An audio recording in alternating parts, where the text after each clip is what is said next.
like some decks get alternates, some decks get beasts with them, or whatever he does. It just adds another level of fun to the deck. So I want to grab the Memento, but I just want to show off the glorious colours of this baggie before I do. Give you a bit of a taster. I'd actually been using 2 tarot to 1 oracle, and I freaking love them together. And basically most of my deck pairings have nothing to do with the visual, but I do think that the visual is enjoyable, albeit kind of surprisingly so between these. But in terms of how they speak to each other, yes, I've thoroughly enjoyed that. And like I said, I speak about it more in another video, so you can go and watch that if you're at all interested. While I've got my cute baggie out, that prompts me to show you the next thing that I received, because predominantly they are the decks that I worked with the month of November. I did work with a few others, but more in small bouts. I always work with the Marigold Tarot as well, because it's part of my year ahead spread, and so are my runes. But in terms of like dominant practice, you've seen the cards that I've worked with. It's no surprise or secret that I love these embroidered bags. These embroidered ones come from the lovely Louise at Crystal Haven. I received this one. It is the first of its kind as well, but there will be more. I received this little ratty bag literally a couple of days ago. So it snuck in at the end of November. And I actually worked with Rat in the month of October over on Patreon. And then Louise had mentioned this to me. So it was beautifully timely. And one of the things that I was saying to her that I love about her collection is that a lot of the animal inclusions on her bag embroideries are animals that are kind of often misrepresented in media. So I have a snake bag, I have the bat, albeit the skeleton, but very fitting for my memento. I have the rat, I have the fox, I have a black cat. So you can sort of see where I'm going anyway. These are beautifully made as well. They have these really interesting colours on the inside, depending on what bag you get. So you can see. And yeah, aren't they fabulous? So very lucky with treats and gifts and creative friends this month, the month of November. I'm saying this month because technically it's the 30th today. It might not be released today, but that's when I'm recording it, so yeah. Oh, and before I forget, whilst I don't have the other little bits that are included in my parcel, the lovely Julie from 𝗵𝘁𝗄𝗃 sent me a little parcel. And the predominant thing was for me to try candy corn because I'm English and I have not had candy corn before. So I am terrible because when I got them I said, yes, my partner and I are going to try them straight away, and we totally haven't yet. Sorry, Julie, but we will. He's a massive sweetie person in particular, so I'm surprised that I didn't come into these already open, but I have promised Julie that we will tell her whether we are a candy corn, yay or nay, because I hear it's quite the thing. It's quite the thing in America. And yeah, I now can officially say that I know what all the hype is about either way. I'm very excited to try them. Moving on to books, I haven't listened too much of Braiding Sweetgrass, which is one that I'm working through or listening to over the recent months. I've shared that before, I've discussed it, I'll review it when I get to the end. It's like 18 hours of listening, and with life as it is, I don't have much time because I want to fully focus on it. It's not a book that I like a fiction where I'm sort of just being told a story in the background and I feel like I can let my mind flitter. I actually really want to revel in the words and the teachings that Robin shares in Braiding Sweetgrass. So that's probably one of the facets as well. But yes, some people got theirs in October, but my dear friend Claire, her book came out. Yes, it did. And I'm so freaking excited. As I say, with everything going on, have only read some snippets so far. But this is basically, if you want to know what I'm going to be reading in December as well, I have, of course, read parts of this. It's fucking awesome. I feel very confident in saying that this is going to be one of those books that it meets the threshold between the beginner and, you know, the far more advanced, in that there's likely something in this book that you haven't tried, even if you're really acquainted with other parts. And that's something that I think it does really well. And this is beautifully crafted. It's got loads of unique, original, but Claire created artwork in it. So if you're chomping at the bit for more Claire artwork.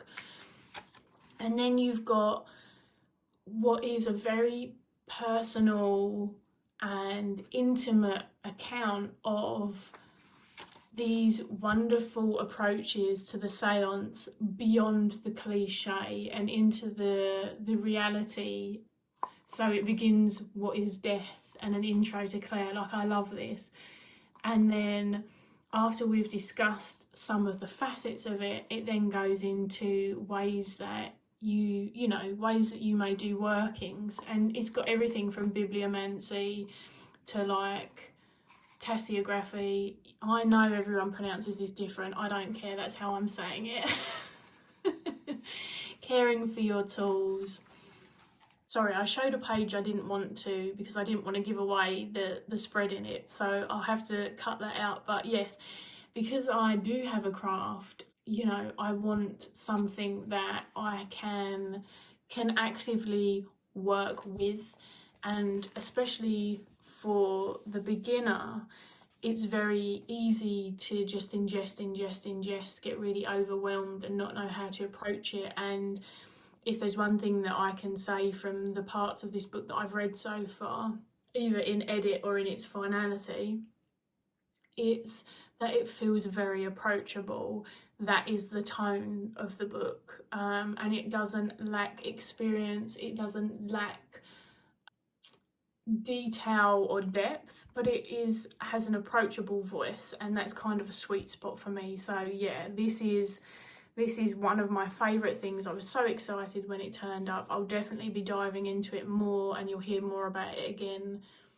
And while I recap now my favourite YouTube moments, what I've been watching and what I've been gaming, I figured we'd get the candle back out. You'd have seen this candle if you watched one of my recent videos. Oh, helps if it's not on lock.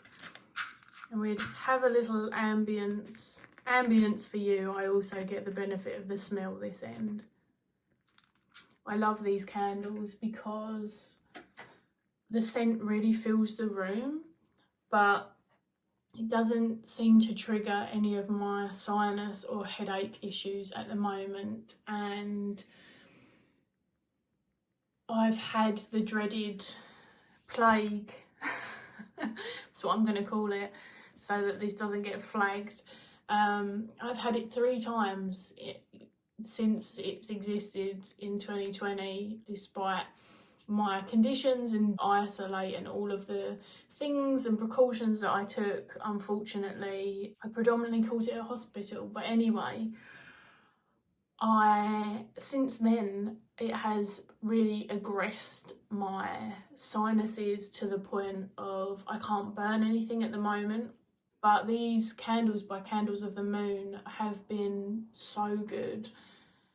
So definitely another monthly favourite, I suppose, as well. This one's rather fancy. You can get more sort of taper candles, but I love this candle. I keep talking about it. But let's get into the rest. So favourite YouTubers or YouTube moments.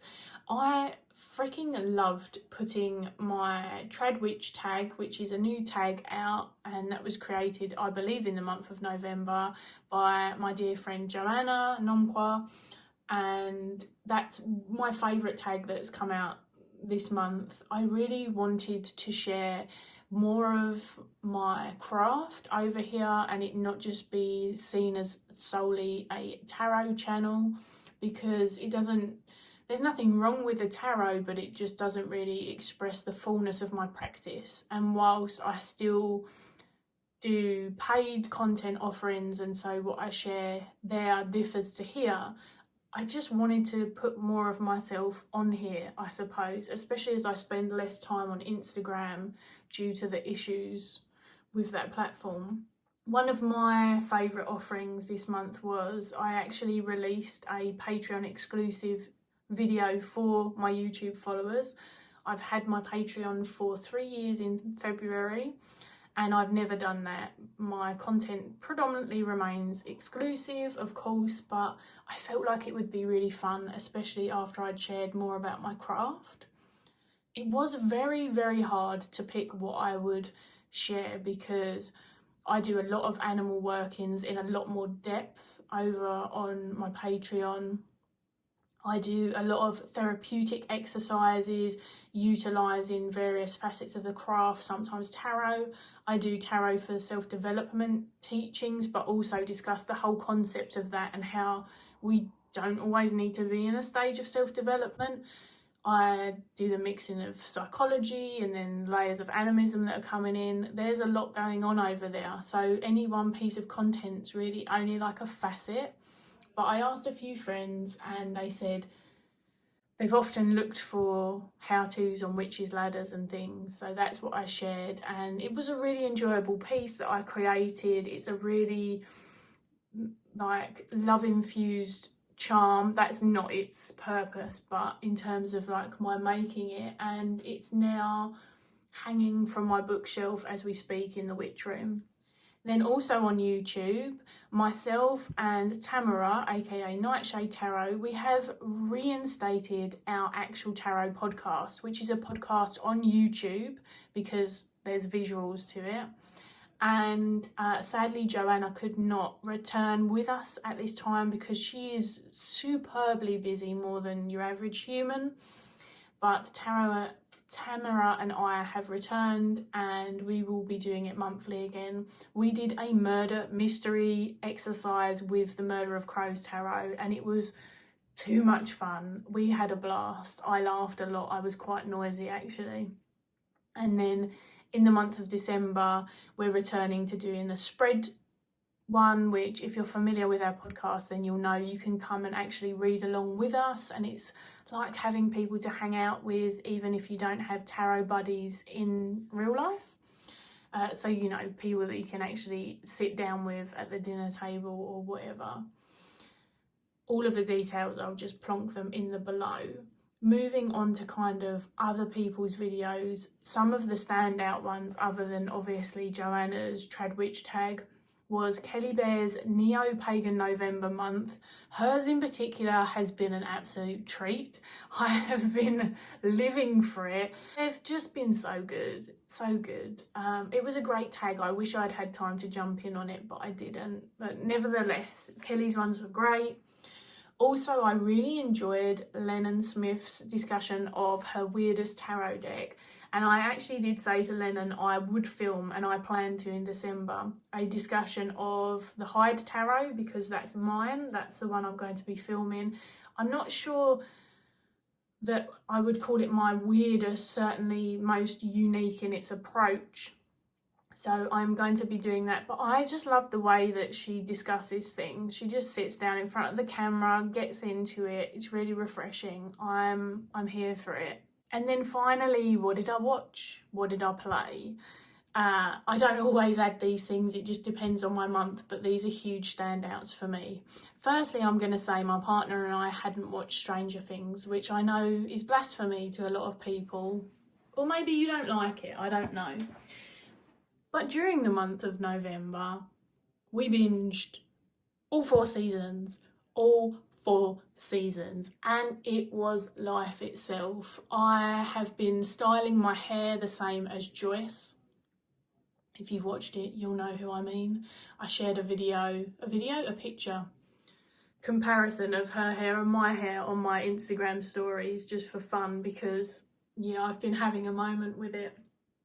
And if I'm not dressed all in black, then Joyce's outfits in Stranger Things are kind of a mood for me. That more like casual, sort of somewhat grungy if you mix it with like Joyce meets Eddie. Like that's a vibe. Joyce meets Eddie.